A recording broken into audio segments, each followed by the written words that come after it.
다 함께 매일 드리는 기도로 2월 20일 월요일 새벽 기도회를 시작하겠습니다. 하나님 아버지, 어두운 이 땅에 빛을 비추어 주시옵소서. 거짓과 폭력, 전쟁과 재난으로 고통을 겪는 이 세상에 하나님의 사랑과 공의가 충만하게 하옵소서. 한반도의 평화를 지켜주시고 자유인들을 보호하시며 복음 통일을 이루어 주옵소서. 교회와 가정에서 믿음의 대가 잘 이어지게 하시고 성령님의 인도하심에 따라서 저희 교회의 신앙 지도 원칙인 경건한 복음주의 신앙의 육성, 성서적 생활 윤리의 훈련, 교회 연합 정신의 구현, 세상에서 하나님 공의의 실현에 힘쓰게 하옵소서. 모든 교육자들이 성령님으로 충만하게 하시고 모든 성도들이 기도에 힘쓰며 하나님의 말씀을 따라 행진하여 가게 하옵소서. 예수님의 이름으로 기도드립니다. 아멘. 다 함께 찬송가 342장 부르시겠습니다.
오늘 저희에게 주시는 하나님의 말씀은 구약성경 욥기 6장입니다.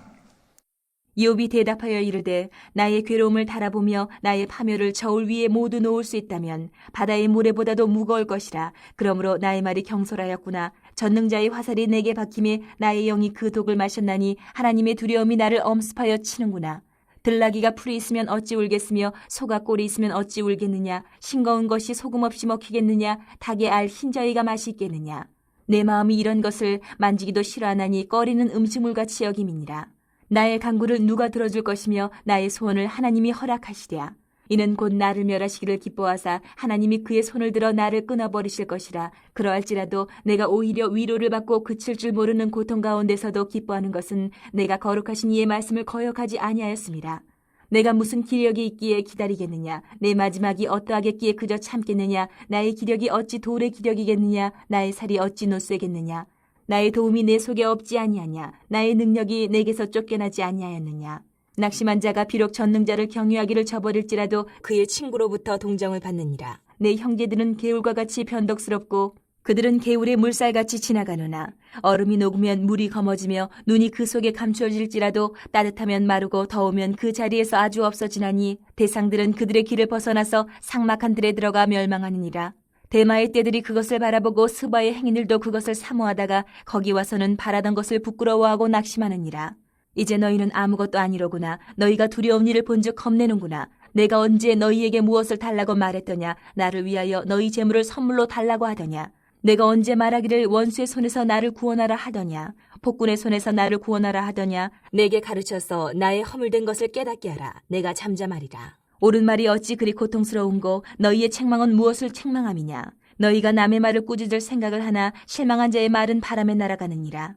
너희는 고아를 제비 뽑으며 너희 친구를 팔아넘기는구나. 이제 원하건대 너희는 내게로 얼굴을 돌리라. 내가 너희를 대면하여 결코 거짓말하지 아니하리라. 너희는 돌이켜 행악자가 되지 말라. 아직도 나의 의가 건재하니 돌아오라. 내 혀에 어찌 불의한 것이 있으랴. 내 미각이 어찌 속임을 분간하지 못하랴. 오늘 이 욥기 6장의 말씀은 지난 4장과 5장에 걸친 이 엘리바스의 말에 대한 욥기의 응답이 나타나고 있습니다. 엘리바스는 욥의 친구 중에 가장 연장자였지요. 이 엘리바스는 날카로운 정죄와 비판의 말들을 욥에게 쏟아내었습니다. 이러한 말들은 욥에게 전혀 위로가 되지 않았고 오히려 고통과 상처의 무게만을 더욱더 가중시켰을 뿐입니다. 욥의 고난은 점점 더 깊은 심연으로 어둡고 깊은 미지의 세계로 이끌려 갔었던 것이죠. 이 엘리바스의 말을 들은 이 욥의 첫 대답을 들어보면 그 사실을 더 잘 알 수 있습니다. 1절에서 3절의 말씀을 읽어드립니다. 욥이 대답하여 이르되 나의 괴로움을 달아보며 나의 파멸을 저울 위에 모두 놓을 수 있다면 바다의 모래보다도 무거울 것이라. 그러므로 나의 말이 경솔하였구나. 욥이 이렇게 엘리바스의 말을 듣고는 응답하는 것입니다. 만약에 내가 가진 이 괴로움의 무게를 측량해 볼 수만 있다면, 또 나의 이 비참함을 이 고난의 저울 위에 올려놓을 수만 있다면 그 고통과 고난의 무게가 어찌나 무거운지 드넓은 바다 모래 사장에 펼쳐져 있는 그 모래들을 다 합친 것보다 더욱더 무겁고 고통스러울 것이라고 지금 말하고 있는 것입니다. 바로 지금 이 욥의 고백, 우리에게 다가오는 고난이 진짜로 힘든 이유가 바로 이 지점에 있습니다. 전혀 예상치 못했었던 또 갑작스러운 고난을 맞이하게 되면 지금 내가 경험하고 있는 이 고난이 이 세상의 누구보다도 무거운 짐이 되고 나를 억누르고 그 고난 가운데 이 고난이라고 하는 문제 밖에는 아무것도 보이지 않는 것입니다. 이 고난을 당하게 되면 우리의 시야는 극도로 좁아져서 이 고난 이외에 다른 것을 볼 수 없는 시각이 되기도 한다라는 것입니다. 물론 이 성경 말씀을 보게 되면 이 고난에는 분명히 선기능이 있습니다. 하나님께서 허용하시는 고난에는 반드시 영적인 유익이 있다라는 것입니다. 이 로마서 5장 3절과 4절의 말씀에 보면 이렇게 되어 있습니다. 다만 이뿐 아니라 우리가 환난 중에도 즐거워하나니 이는 환난은 인내를, 인내는 연단을, 연단은 소망을 이루는 줄 알미로다. 이 고난은요, 인내를 낳습니다. 인내는 연단을 낳고 연단은 소망을 낳는 것이죠. 그러므로 하나님께서는 이 사랑하는 주의 자녀들은 반드시 고난의 풀무불을 지나가도록 만드십니다. 그러면서 인내하는 가운데 그 인격을 단단하게 연단하시고요. 또 현재 자리에 만족하고 안일하게 살아가고 있던 그 삶이 영원한 하나님 나라와 예수 그리스도를 향한 소망을 두고 살아갈 수 있도록 주님께서 이끌어 가시는 것이죠. 이것은 마치 돌을 품은 조개만이 귀한 진주를 만들어내는 것처럼 고난이 가지고 있는 선기능, 이 고난이 가져다주는 영적인 유익일 것입니다. 그러므로 성경은 고난 중에도 환난 중에도 기뻐할 수 있다라고 말씀하고 있는 것이죠. 그런데 도저히 감당할 수 없는, 버틸 수 없는 고통과 고난의 순간을 맞이하게 되면 그때부터는 영적 위기 상황을 맞이하게 된 겁니다. 이때는 자칫 잘못하면 이 사망의 음침한 골짜기와 같이 한치 앞을 알 수 없는 깊은 심연과 어둠 속으로 그 영혼이 실족해버리는 그런 일이 발생할 수 있다라는 것입니다. 지금 욥의 상황이 그렇습니다. 욥의 고난, 자신이 당하고 있는 이 고난은 이해할 수 없고 해석도 불가능한, 알지 못하는 고난이었죠. 그렇다면은 지난 4장과 5장을 걸쳐서 처음으로 친구 이 엘리바스가 했어야 했던 말은 무엇이었을까요? 그것은 이 욥의 친구로서, 가장 나이가 많은 연장자로서 자신이 경험한 풍성한 인생의 경륜과 연륜을 가지고 또 자신이 경험한 하나님, 그리고 자신이 알고 있는 성경적 지식과 논리를 가지고 지금은 다 알 수 없는 이 욥의 고통의 상황을 마음대로 재단하고 해석하려고 하면 안 되었을 것입니다. 무리하게 내가 가지고 있는 이 성경적인 잣대로 이 욥을 함부로 판단하거나 정죄하는 일은 더더욱 안 되는 일이었던 것입니다. 이 엘리바스가 욥을 향해서 했어야 할 일은 무엇이었을까? 그것은 무조건적인 위로이죠. 욥에게는 절대적인 위로가 필요했다는 것입니다. 이 욥을 향해서 엘리바스는 도대체 왜 그랬냐고, 사람들 앞에 또 하나님 앞에 무슨 죄를 그렇게 많이 지었냐고, 그 숨어있는 그 죄가 무엇이냐고, 욥, 내가 분명히 뿌린 대로 지금 거두고 있는 것이라고, 숨긴 그 죄악이 있기 때문에 하나님이 지금 이렇게 징계하고 있는 것이라고 엘리바스는 이야기했던 것이죠. 그러나 영적인 이런 고난 가운데 짓눌려서 이러한 특별한 응급 상황, 이 위기 상황을 맞이하고 있는 욥에게 필요한 것은 이러한 질책과 비난과 어떠한 원인을 규명하는 것이 아니라 그에게 절대적인 위로와 격려와 그를 살릴 수 있는 기도와 말이 필요했었다라는 것입니다. 한 번씩 이렇게 자동차를 운전해서 이 남산 1호 터널을 이렇게 지나곤 합니다.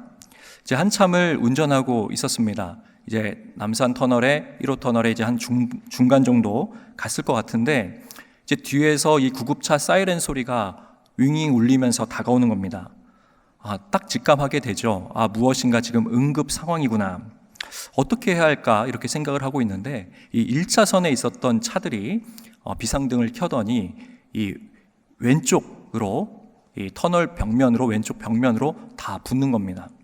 제가 2차선에 있었는데 그 2차선에 있는 차들도 일제히 비상등을 켜고 차를 멈추고 이제 오른쪽으로 이제 비켜준 거죠. 그렇게 되니까 이제 응급차가 이 중앙 차선을 타고 가운데로 쭉 질주해서 황급히 나갈 수 있었습니다. 이 응급 상황에는 이 구급차가 지나갈 수 있도록 그 길을 우리가 터줘야 하는 것이죠. 왜냐하면 생명이 경각에 달렸기 때문에 그렇습니다. 지금 욥의 상황이 그랬습니다. 그의 잘잘못을 따지고 그에게 어떤 문제가 있는지 정의하고 규명하고 그것을 이해시키고 그것을 토론하는 것은 욥에게 전혀 필요한 일이 아니었습니다. 일단 욥을 살리고 봐야 될 거 아닙니까?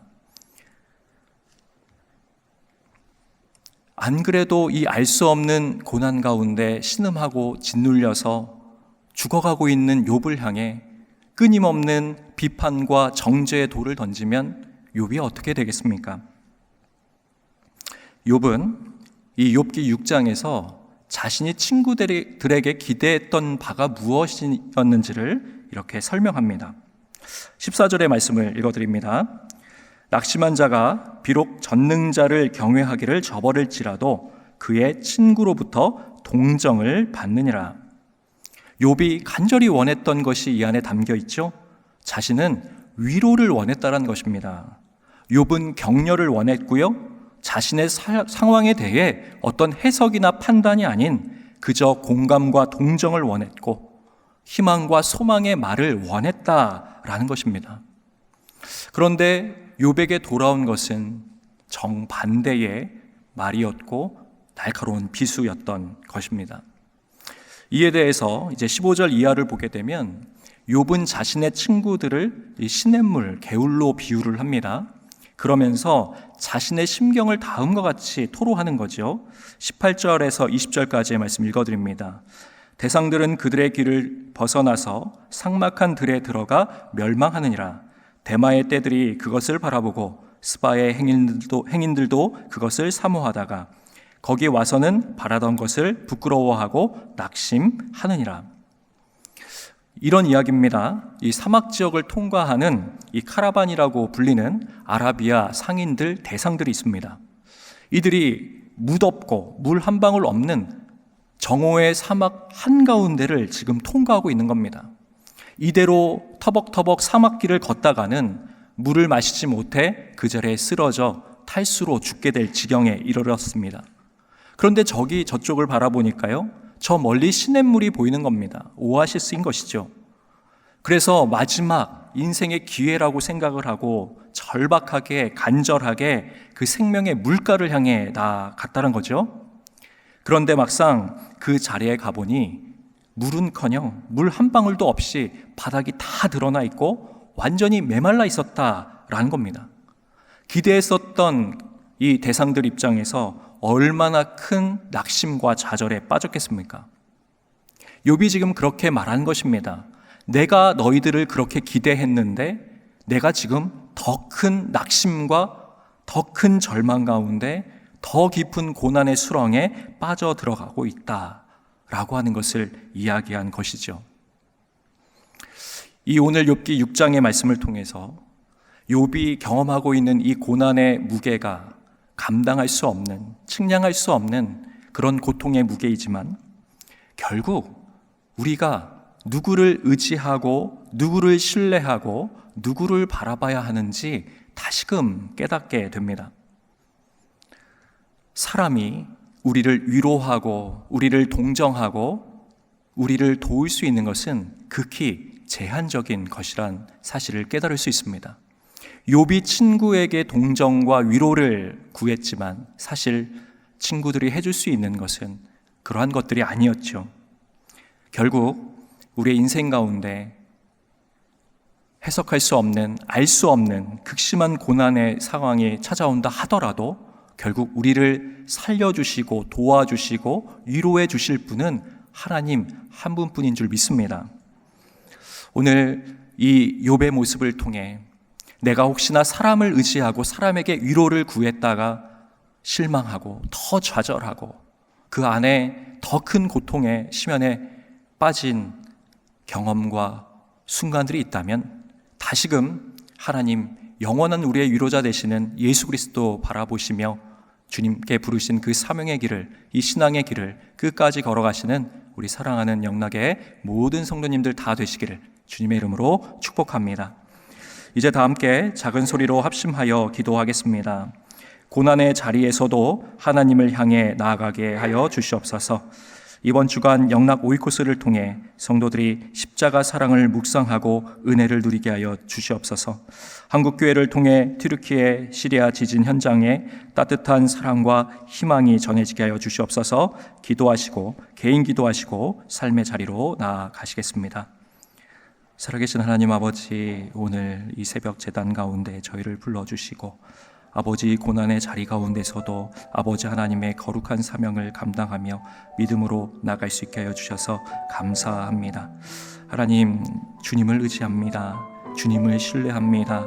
우리의 떨리는 두 손을 붙들어 주시고 주님의 강하고 의로운 손으로 저희의 발걸음을 인도하여 주시옵소서. 우리의 위로자는 오직 하나님 한 분뿐이심을 고백합니다. 하나님을 더욱더 바라보며 우리의 시선을 고정하며 주님을 향해 나아갈 수 있는 인생이 될 수 있도록 주님 도와 주시옵소서.